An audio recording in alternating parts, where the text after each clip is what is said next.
Your next comic has been all over the valley too. I like to shout that out. I know it makes people feel weird about you, and I'm not sorry about that. But would you please put your hands together for Travis Holt?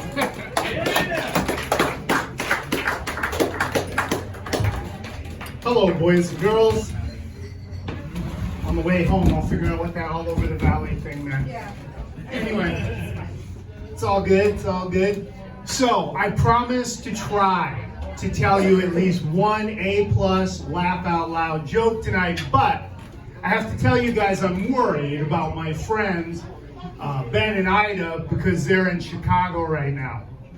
And Chicago is known as the Windy City. And Ben and Ida have big hair.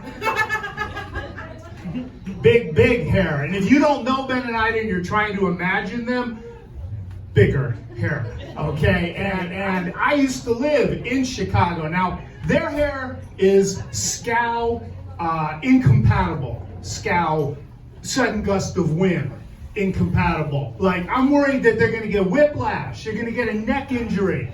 The wind's gonna catch their hair and twirl them hundreds of feet up into the air and then drop them. Or worse, they might have a bad hair day. And I don't know if these guys are emotionally prepared for that. So far away from home. So I hope they get back to us safely with their dignity intact back to Anchorage. I love doing stand-up in Anchorage. It's actually my favorite place I've ever done stand-up for a couple of reasons. One, I love vowels. I love place names that aren't afraid to use lots of vowels. And Anchorage has 4 vowels in it.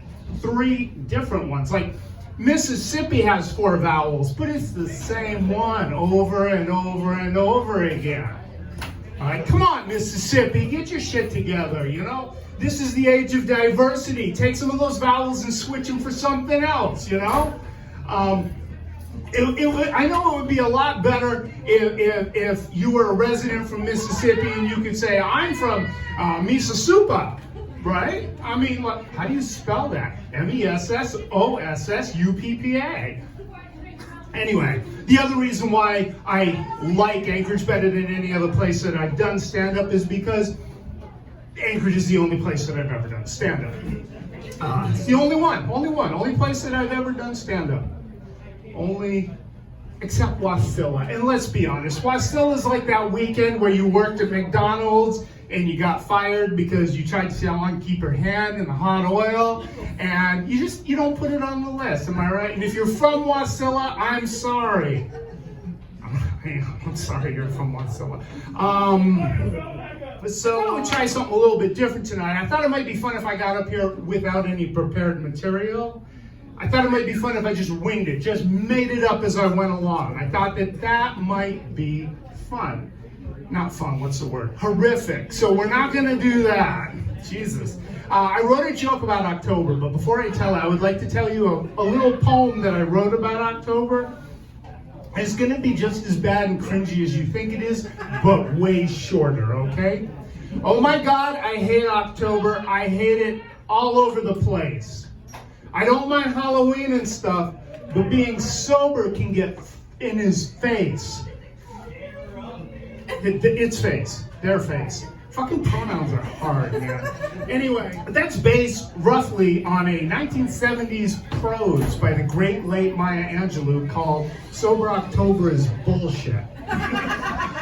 That's true, you can quote me on it. My name is John Smith, I'm from Mississippi. But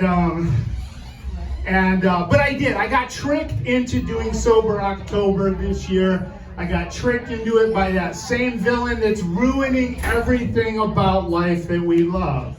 I'm talking, of course, about the flavor, pumpkin spice.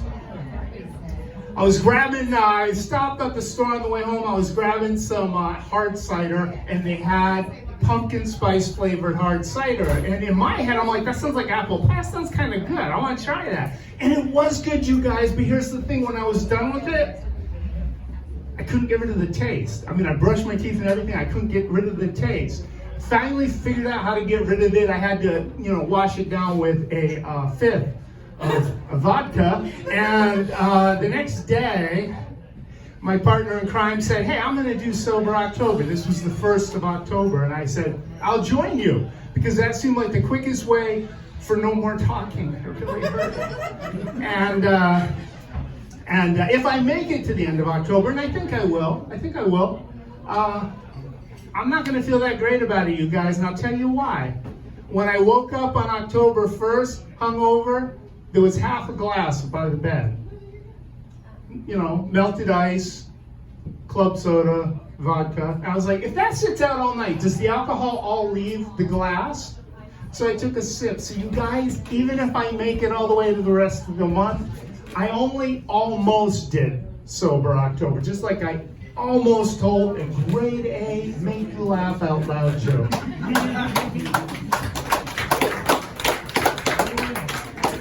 Put your hands together for Travis Holt again.